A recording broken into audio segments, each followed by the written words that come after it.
ഉമേഷ്, തിരുവനന്തപുരത്ത് ഓറഞ്ച് അലേർട്ടാണെന്ന് പ്രഖ്യാപിച്ചിരിക്കുന്നത്. ഏതെങ്കിലും മേഖലകളിൽ ഇപ്പോൾ ആ രീതിയിലുള്ള മഴ ലഭിക്കുന്നുണ്ടോ? എന്താണ് വിവരങ്ങൾ? പ്രജിൻ, തിരുവനന്തപുരത്ത് ഓറഞ്ച് അലർട്ടാണ്. പക്ഷേ തിരുവനന്തപുരം നഗരത്തിൽ ഇപ്പോൾ മഴയില്ല. ഇന്ന് രാവിലെ മുതൽ മൂടിക്കെട്ടിയ അന്തരീക്ഷമാണ്, അതായത് മേഘാവൃതമാണ് അന്തരീക്ഷം.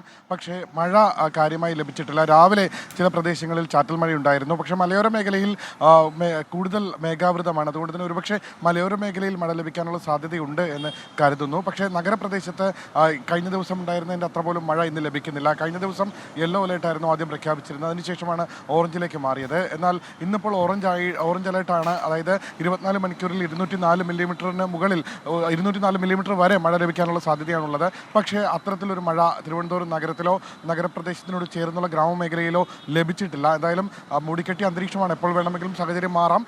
പ്രവചിച്ച രീതിയിലുള്ള മഴ തിരുവനന്തപുരത്ത് ലഭിച്ചിട്ടില്ല. പ്രജിൻ, ശരി. അപ്പോൾ ഓറഞ്ച് അലർട്ട് പ്രകാരമുള്ള രീതിയിലുള്ള അത്ര ശക്തമായ മഴ തിരുവനന്തപുരത്തില്ല എന്നാണ് ഉമേഷ് ഈ ഘട്ടത്തിൽ റിപ്പോർട്ട് ചെയ്യുന്നത്. പക്ഷേ മൂടിക്കെട്ടിയ അന്തരീക്ഷം തന്നെയാണ്. വരും മണിക്കൂറുകളിൽ മഴ ഉണ്ടാകുമോ എന്ന സാധ്യതയാണ് ഇപ്പോൾ നിലനിൽക്കുന്നത്. ഇനി ശബരിമലയിലേക്കൊന്ന് പോകാം. അവിടെ ശക്തമായ മഴയുണ്ടായിരുന്നു കഴിഞ്ഞ മണിക്കൂറുകളിൽ നിന്ന് അറിയുന്നു. എന്താണ് അത് തീർത്ഥാടനത്തെ ഏതെങ്കിലും രീതിയിൽ ബാധിച്ചിട്ടുണ്ടെന്ന് നമുക്ക് ചോദിക്കാം. അപ്പം പമ്പയിലൊക്കെ തന്നെ ജലനിരപ്പ് ഉയർന്ന സാഹചര്യവുമാണ്.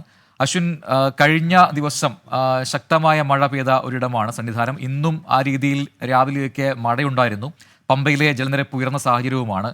തീർത്ഥാടനത്തെ ഏതെങ്കിലും രീതിയിൽ അത് ബാധിക്കുന്നുണ്ടോ? അവർക്ക് എന്തെങ്കിലും തീർത്ഥാടകർക്കുള്ള ബുദ്ധിമുട്ട് അത്തരം വാർത്തകളുണ്ടോ?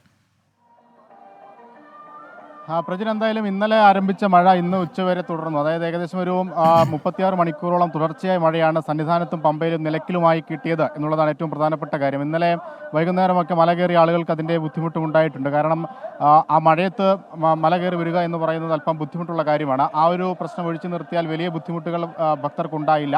അതായത് കാര്യമായ ശക്തമായ നിയന്ത്രണങ്ങളൊന്നും ഈ തീർത്ഥാടനവുമായി ബന്ധപ്പെട്ട നടത്തിയിരുന്നില്ല. ഇപ്പോൾ നമുക്ക് സന്നിധാനം കാണാം. ഇവിടെ വലിയ മഴയില്ല. മഴ അല്പം മാറി നിൽക്കുന്ന ഒരു സാഹചര്യമാണ് നിലവിലുള്ളത്. അതായത് ഇന്നലെ ആരംഭിച്ച മഴ ഇന്ന് ഉച്ചവരെ അതേ രീതിയിൽ തുടർന്നു. അതിനുശേഷം ഉച്ചയ്ക്ക് ശേഷമാണ് ഇങ്ങനെ ഒരു കാലാവസ്ഥയിലേക്ക്, നിലവിൽ കാണുന്ന ഒരു കാലാവസ്ഥയിലേക്ക് സന്നിധാനം എത്തിയത് എന്നുള്ളതാണ് ഇവിടെ നിന്ന് നമുക്ക് നൽകാൻ കഴിയുന്ന വിവരം. ഒപ്പം ഈ തുടർച്ചയായ മഴ പെയ്തതിൻ്റെ ഫലമായി അല്പസമയം മുമ്പ് സ്വാമി അയ്യപ്പൻ റോഡ് വഴി സന്നിധാനത്തേക്കുള്ള വഴിയിൽ 11ാം വളവിൽ നേരിയ തോതിലൊരു മണ്ണിടിച്ചിലുണ്ടായിട്ടുണ്ട്. അത് വലിയ തോതിലേക്ക് മാറിയില്ല എന്നുള്ളത് ആശ്വാസകരമാണ്.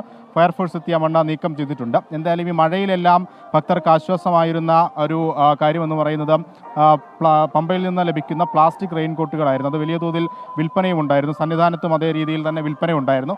എന്തായാലും അത് പ്ലാസ്റ്റിക് നിരോധിത മേഖലയാണ് പമ്പയും നിലയ്ക്കലും സന്നിധാനവുമൊക്കെ.